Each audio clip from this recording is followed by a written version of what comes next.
আমরা প্রতারকের হাতে পড়ি, বেশ মোটা অঙ্কের টাকায় আমরা সেখানে ধরা খাই। একটি দুরারোগ্য রোগে আক্রান্ত হয়ে আমার আব্বু ইন্তেকাল করেন। ওনার চিকিৎসার খরচ বহন করতে গিয়ে আমরা কিছু টাকা ঋণে পড়ে যাই। আলহামদুলিল্লাহ এখন আমার মান্থলি ইনকাম হয় 30 থেকে 35 হাজার টাকা।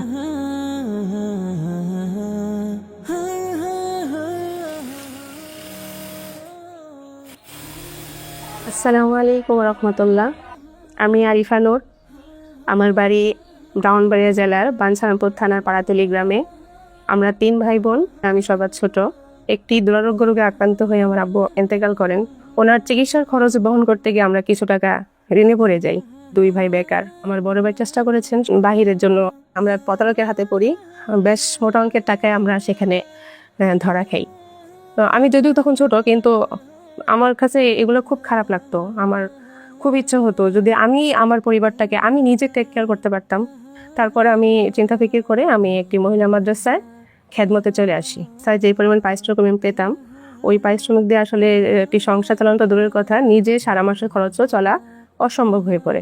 আসল্লাহ ফাউন্ডেশনে একটি আবেদন করি, সম্পূর্ণ স্কলারশিপের সুযোগ পাই। Smart tailoring and fashion design কোর্সে 3টা ডিপার্টমেন্ট ছিল। একটা ছিল cutting sewing department, fashion design, block batik.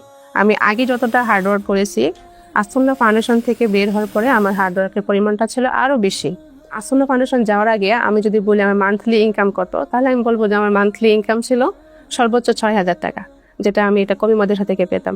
আলহামদুলিল্লাহ এখন আমার মান্থলি ইনকাম হয় 30 থেকে 35 হাজার টাকা। মানে এটা শুধুমাত্র আমি বাসায় বসে থেকে ইনকাম করতে পারতেছি, সম্পূর্ণ পর্দা মেনটেন করে। সকল দিক থেকে আমরা এখন আলহামদুলিল্লাহ অত্যন্ত ভালো আছি।